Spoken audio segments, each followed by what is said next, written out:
이 중에서 이제 다들 아시겠지만 제일 무서운 애가 이제 이제 다시는 안 가야지. 안녕하세요, 서채영 안교입니다. 새해 복 많이 받으세요. 저희가 처음 올렸던 영상 혹시 기억하시는 거죠? 임플란트 아픈지 네, 갑자기 머리가 하얘졌어. 원장님이 임플란트를 안 네. 받아보셨잖아요. 그러니까 얼마나 아픈지 사실 모르시는 거 아니에요?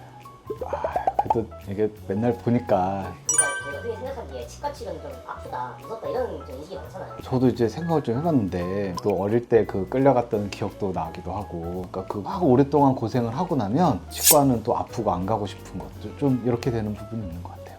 다른 치과 치료들과 통증의 정도를 좀 비교해보면 좋을 것 같아서 그래프를 하나 가져왔습니다. 일단은 주관적인 의견임을 미리 알리고요. 일단 이쪽이 10이 제일 아픈 쪽이라고 하고 0이 제일 안 아픈 쪽이라고 하면 이 중에서 이제 다들 아시겠지만 제일 무서운 애가 이제 신경치료죠. 신경치료가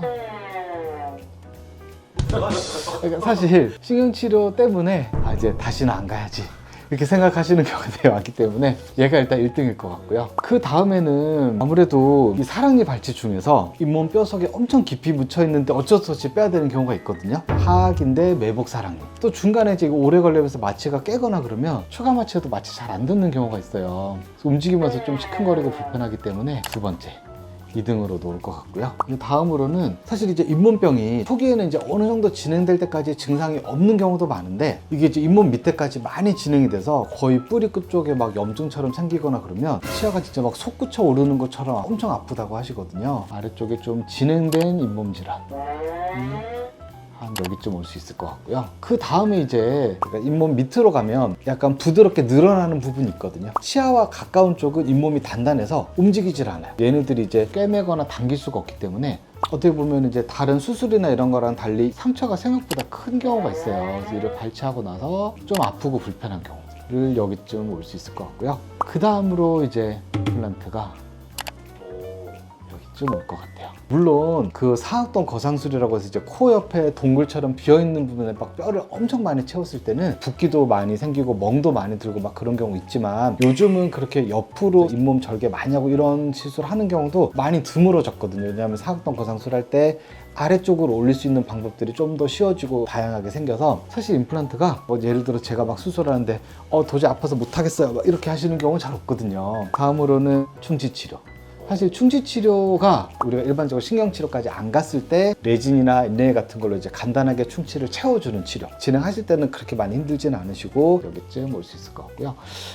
사실 실수로 젓가락 씹은 통증은 이거 어디다 놓을까 좀 고민을 했는데 이게 이제 파절이 되는 경우가 있거든요. 운이 없으면 또 엄청 아플 수 있으니까 여기쯤 둘 수 있을 것 같고요.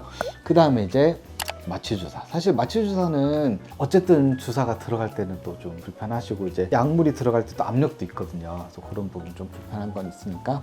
그리고 교정 통증은 물론 이제 뭐 교정하시면서 아프신 분이 보면 좀 뭐라고 하실 수도 있지만 이 정도는 이 친구들에 비하면은 그래도 그래서 쭉 일단 나봤는데 어떻게 보면은 신경치료가 막 아프다 해도 또 어떤 분들은 진짜 많이 안 아프신 경우도 있거든요. 그러니까 정말 치수염이 엄청 심할 때 빼고는 신경치료도 무조건 아픈 건 아닌데 많이 아팠을 때 기준으로 해봤습니다.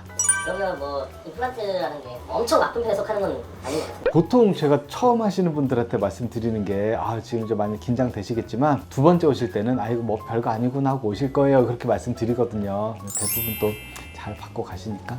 근데 그럼에도 불구하고 좀 더 아프게 해주세요. 좀 무서운데. 아무튼 이제 첫 단계는 마취를 잘 하는 거죠. 사실 마취를 할 때는 주변 신경들이 여러 방향에서 오는 경우가 있으니까 이제 놓치지 않게 구석구석 또 여러 군데 잘 해드리는 게 일단 제일 첫 번째 것 같고요. 두 번째는 이제 절개 양을 좀 줄이는 게 중요한 것 같아요. 아무래도 절개를 많이 하고 뼈를 많이 노출시킬수록 이제 사실 이제 상처도 더 커지는 거잖아요. 그래서 요즘은 사실 절개 안 하고 치아 발치하면서 바로 식립하는 경우도 되게 많거든요. 이게 발치하고 그냥 놔두는 것보다는 가운데 뭔가 채워줄 거 벌어지지 않게 또 꿰매놓고 하니까 그냥 발치했을 때보다는 좀 덜 아프실 수 있고요. 세 번째는 수술을 할 때 좀 정확하고 빠르게 고민하면서 계속 결정을 하게 되면 시간이 점점 늘어나고 사실 이제 잇몸에도 좀 안 좋을 수 있거든요. 최대한 절개 적게 빠르게 해서 간결하게 수술해드리면 그래도 좀 통증이 덜할 것 같아요. 아무튼 임플란트 하면 일단 좀 걱정부터 하시는 경우가 많은 것 같아요. 근데 이제 막상 한번 해보시면 일반적인 치과 진료 한 거에 비해서 좀 덜 아프신 경우가 훨씬 많거든요. 어떻게 보면 이를 뽑거나 뭐 그런 경우들이 더 아픈 경우가 많아서 너무 걱정하지 마시고 잘 해주세요.